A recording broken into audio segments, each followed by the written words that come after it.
अगर अमेरिका वाला कार्ड भी एग्जॉस्ट हो गया और वो भी उसका भी रिजल्ट जीरो है और बरतानिया वाला कार्ड गोल्डस्मिथ भी जीरो है, तो फिर पाकिस्तान के अंदर सारे कार्ड तो पहले ही जीरो हो चुके हैं। ये तो जीरो प्लस जीरो है। पर मुझे लगता है ये जो कमेटी डी नोटिफाई हुई है, इसमें आगे जाकर मजीद भी कार्रवाई करेगी पीटीआई, क्योंकि पीटीआई के अंदर बहुत गुस्सा है कि इन्होंने मरवा दिया है पीटीआई को, इनकी जाली लॉबिंग ने और झूठी लॉबिंग ने, जिसके पीछे था ही कुछ नहीं। मतलब इन्होंने ट्रम्प का माहौल बनाया हुआ था और ट्रम्प से कोई बात ही नहीं थी, और जी। इतना बड़ा झूठ इन्होंने ट्रम्प के हवाले से और लॉबिंग के हवाले से बोला है, शहबाज गिल ने भी और सब ने, कि इन्होंने पीटीआई का काफी नुकसान किया। इतना नुकसान तो एस्टेब्लिशमेंट ने पीटीआई का नहीं किया जितना ये शहबाज गिल एंड कंपनी ने कर।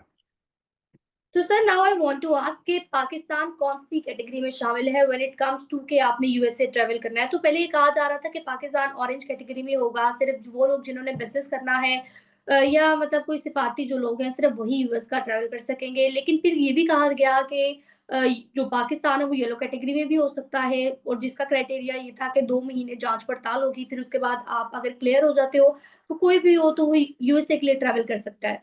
तो सर अब आप बताएं अंदर की बात क्या है कि पाकिस्तान कौन सी कैटेगरी में है? पाकिस्तान किसी कैटेगरी में नहीं। अमेरिकी स्टेट डिपार्टमेंट के तर्जुमान से जब इस हवाले से सवाल हुआ है, उन्होंने पहले ये हमें खबरें आई थी न्यूयॉर्क टाइम्स में भी, रॉयटर्स में भी, कि 23 मार्च को लिस्ट आ रही है जिसमें कैटेगरीज अनाउंस की जाएंगी और 3 कैटेगरीज हैं, कौन सा मुल्क किस कैटेगरी में है। रेड लेकिन ये लेकिन स्टेट डिपार्टमेंट ने वाजे कर दिया है कि अमेरिकी हुकूमत यानी कि ट्रंप इंतजामिया कोई लिस्ट जारी नहीं कर रही कि कौन सा मुल्क किस कैटेगरी में है। और ये जो सब खबरें हैं ये क्या सराइयां और झूठ है। फेक है। स्टेट डिपार्टमेंट ने कहा है कि इस बार ट्रंप इंतजामिया किसी भी मुल्क पर किसी किस्म का ट्रैवल बैन नहीं लगाने जा रही। वैसे वो तो जब किसी मुल्क पर भी नहीं लग रहा तो पाकिस्तान पर भी नहीं लग रहा। पाकिस्तान के हवाले से भी सवाल हुआ है तो उन्होंने कहा जब कोई लिस्ट ही नहीं है तो ये सवाल भी फजूल है कि पाकिस्तान कौन सी लिस्ट में है। लिस्ट ही का ही कोई वजूद नहीं है। तो ये जो दरअसल बड़ी सारी खबर खबरें, आपने ये हमारे तो व्यूवर ये जो सारी खबरें थी ये क्या सराइयां और झूठ थी, और हमें समझना चाहिए कि गलत खबर न्यूयॉर्क टाइम्स भी दे सकता है। और उन्होंने ट्रम्प के पिछले दौर को सामने रखते हुए, क्योंकि पिछली दफा ट्रम्प ने जब आए थे तो 7 मुल्कों का ट्रैवल बैन किया था, तो इस बार भी वो करेंगे। लेकिन इस बार ट्रम्प कोई ट्रैवल बैन के लगाने के मूड में नहीं है, बल्कि हैरानगी की बात है, स्टेट डिपार्टमेंट ने कहा है क्योंकि सबसे पहले तो ये आया कि पाकिस्तान पर ट्रैवल बैन है और अफगानिस्तान पर ट्रैवल बैन है। जी। अब ये आया है कि जिन अफगानियों की रिपेट्रिएशन या उनका उनके जो क्यू में वो लगे हुए हैं सब कुछ, उनको भी अमेरिका में सेटल किया जाएगा। तो उन उनको सेटल करने के हवाले से जो है, जो क्यू लिस्ट है उसको खत्म नहीं किया गया, और अफगानिस्तान पर भी कोई ट्रैवल बैन नहीं लगाया जा रहा, क्योंकि अगर आप उन लोगों को रिपेट्रिएट करने के लिए तैयार हैं जिन्होंने नेटो की मदद की थी, तो फिर इसका मतलब है ट्रैवल बैन तो ना हुआ। तो मेरे ख्याल में ये जो खबरें थी ये इसका स्टेट डिपार्टमेंट ने वजाहत कर दी है, और उस वजाहत के बाद जो है मेरे ख्याल में ये क्यास रही खत्म हो जानी चाहिए। पाकिस्तान समेत किसी भी मुल्क पर अमेरिका फिलहाल कोई ट्रैवल बैन नहीं लगाना चाह रहा। अपनी वीजा पॉलिसी वो चेंज कर सकते हैं कि किसी मुल्क में वीजा ज्यादा दें, किसी में कम दें, और इस हवाले से तो हो सकता है। लेकिन मुझे नहीं लगता कि कोई ट्रैवल बैन या किसी मुल्क के हवाले से कोई चीज होने का मुझे कोई रास्ता नजर नहीं आता। सर हम्म। आखिर में आपसे जानना चाहूंगी, जो जस्टिस एजाज इसाक खान की जानिब से कहा गया ये जो कॉजेस मंसूख की गई, इससे तो बेहतर था कि आप मेरी अदालत की जो बुनियादें हैं उसमें बारूद रख देते और उसको उड़ा देते। तो इस मुतालिक आप क्या कहेंगे, क्योंकि काफी बरहमी का इजहार किया गया है? देखें, जो जस्टिस इसहाक साहब है ना, वो हम्म। पिछले 1 साल से इमरान खान की मुलाकातों को फैसिलिटेट कर रहे हैं। उन्होंने एक लोकल कमीशन पहले बनाया हुआ है कि जी जो वकुला की मुलाकात को मॉनिटर करेगा। अब उन्होंने एक मिसाल यूसुफ जई पर लोकल कमीशन बना दिया कि आकर मुझे रिपोर्ट करे, और वो रोज अडयाला जेल के सुप्रीडेंट को अपनी समझो अदालत में खड़े रहते हैं और बेछाछाई तौहीन अदालत।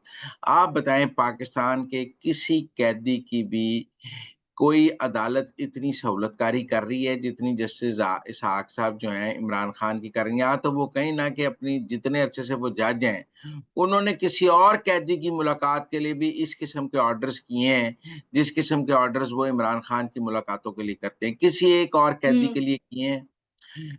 कोई पाकिस्तान का हाई कोर्ट दिखा दें जिसने किसी कैदी की मुलाकातों के लिए इस किस्म के ऑर्डर किए हों जैसे इसहाक साहब ने इमरान खान की मुलाकातों के लिए किए हैं। तो सर ये क्या ये तो मैंने सहूलतकारी है? मैं इसको सहूलतकारी समझता हूँ। अब हुआ ये कि अडयाला जेल के सुप्रीडेंट ने तंग आकर एक chief justice Islamabad high court को पिटीशन की कि इमरान खान की मुलाकातों के हवाले से कुछ 27-28 दरखास्तें हैं, आप इनको इकट्ठा करके एक लार्जर बेंच बनाकर उसमें इकट्ठा फैसला कर दें ताकि मेरे पास भी एक क्लैरिटी आ जाए। और उसने लिखा कि अडयाला जेल में 3000 से ज्यादा कैदी हैं, अगर मैं एक कैदी की मुलाकातों ऐसे कराने लग जाऊं तो बाकी भी कहेंगे हमारे ऐसे कराई जाओ। तो ये एक कैदी के साथ गैर मामूली सलूक है और बाकी कैदियों के साथ ज्यादती है। अदालत हुँ। ने उसके ऊपर लार्जर बेंच बना दिया है ताकि तमाम कैदियों के साथ यकसा सलूक किया जा सके। अब वो जो लार्जर बेंच है जब वो बन गया तो फिर सारी दरखास्तें उस लार्जर बेंच में चली गई और इसहाक साहब के पास भी जो दरखास्तें थी उस लार्जर बेंच में चली गई। तो जब इसहाक साहब वाली दरखास्तें उस लार्जर बेंच में चली गई तो इसहाक साहब बहुत परेशान हो गए और उन्होंने अदालती अमले को बुला लिया, डिप्टी रजिस्ट्रार को बुला लिया, तौहीन अदालत की कार्रवाई शुरू कर दी। ये वो वही काम कर रहे हैं जो मंसूर अली शाह ने एक केस में किया है इस सुप्रीम कोर्ट में। और फिर उसके बाद कॉन्स्टिट्यूशनल बेंच ने जो सुप्रीम को मंसूर अली शाह के खिलाफ फैसला दिया ना कि उनका सारे फैसले गैर आईनी थे, उन्होंने भी तौहीन अदालत के नोटिस जारी कर दिए थे। तो जो मंसूर अली शाह ने सुप्रीम कोर्ट में किया वो जो इसहाक साहब जो हैं वो करना चाह रहे हैं इस्लामाबाद हाई कोर्ट में। लेकिन वो ये समझें कि जो मंसूर अली शाह का हाल हुआ है वही इसहाक साहब का हाल भी होगा, क्योंकि लार्जर बेंच ये तौहीन अदालत के नोटिस भी खत्म कर देगा और उनका सब कुछ खत्म कर देगा, फिर वो आराम से बैठ जाएंगे। तो मैं समझता हूँ इस्लामाबाद हाई कोर्ट से इमरान खान साहब की बहुत सहूलतकारी की गई है।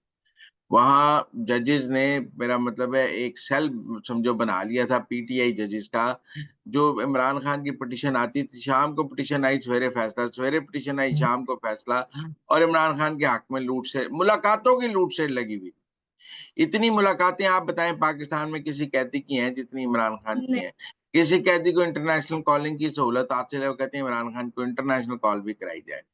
तो इमरान खान के साथ वही कैद सलूक होना है जो पाकिस्तान की जेल मैनुअल के तहत एक कैदी के साथ होना चाहिए, क्योंकि नवाज शरीफ के साथ भी वही सलूक होता था, आसिफ जरदारी के साथ भी वही सलूक होता था। तब तो खान साहब कहते थे मैं एसी उतरवा दूंगा, हालांकि वो एसी अदालत की इजाजत से या होम डिपार्टमेंट की इजाजत से लगे हुए थे। आज भी बहुत सारे कैदियों ने एसी लगाए हुए हैं जेल में जिनके पास बी क्लास या ए क्लास है, जैसे इमरान खान साहब को वो एक्सरसाइज मशीन मिली हुई है, सेल मिला हुआ है, बहुत सारी सहूलतें वो कानून के मुताबिक आप ले सकते हैं। लेकिन ये मुलाकातों की जो लूट लूट सेल इसहाक साहब ने लगाई हुई थी, वो मेरा ख्याल है अब उसका बाप खत्म होने वाला है और आज उन्होंने मंसूर अली शाह पार्ट 2 बनने का एक ड्रामा किया।